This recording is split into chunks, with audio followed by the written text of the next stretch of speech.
한 매체의 보도를 통해 알려졌습니다.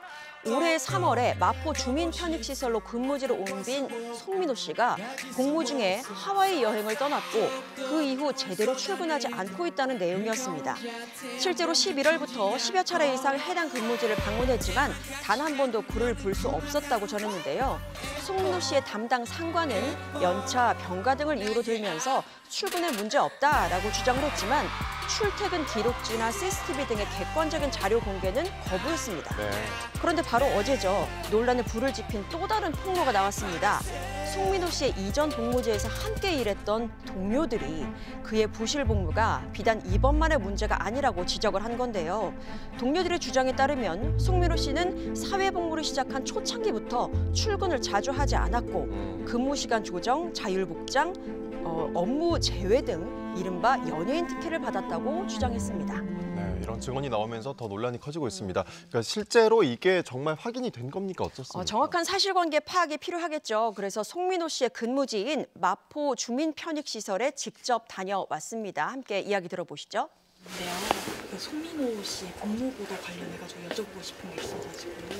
저 드릴 말씀이 없어요. 혹시 언제 마저 출근했는지는 알려주세요. 그것도 말씀드릴 수가 없어요. 죄송합니다. 네. 네, 논란을 의식한 듯 말을 아낀 시설 관계자 이후로도 수차례 연락을 시도했지만 해줄 수 있는 말이 없다고만 되풀이를 했는데요. 송민호 씨의 담당 상관은 한 보도를 통해서 부실 복무는 사실이 아니라고 강조했습니다. 또한 심각한 정신질환으로 조기 소집 해제가 가능한 상태였고 이를 권유도 했지만 오히려 송민호 씨 본인이 복무 기간을 채우려는 의지가 강했다고 전했습니다. 소속사 역시 병가는 그저 치료의 연장이었고 휴가도 모두 규정에 맞춰 사용했다고 해명을 했는데요. 논란이 계속되자 병무청과 경찰은 관련 의혹에 대한 조사를 시작했습니다. 그런데 문제는 바로 어제 송민호 씨가 예정대로 소집 해제가 됐죠.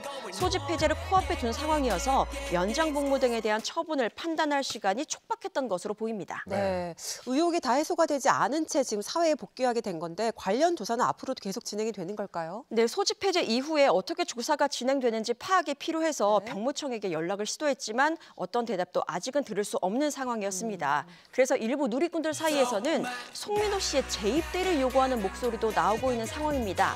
하지만 그가 재입대를 하거나 처벌을 받을 가능성은 높지 않을 것으로 보이는데요.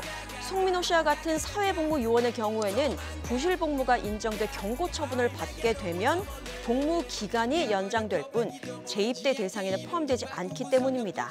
또한 병무청의 조사가 이뤄진다고 해도 수기로 작성하는 출근부로 부실 복무 문제를 잡아낸다는 게 현실적으로는 쉽지 않은 문제이기도 합니다.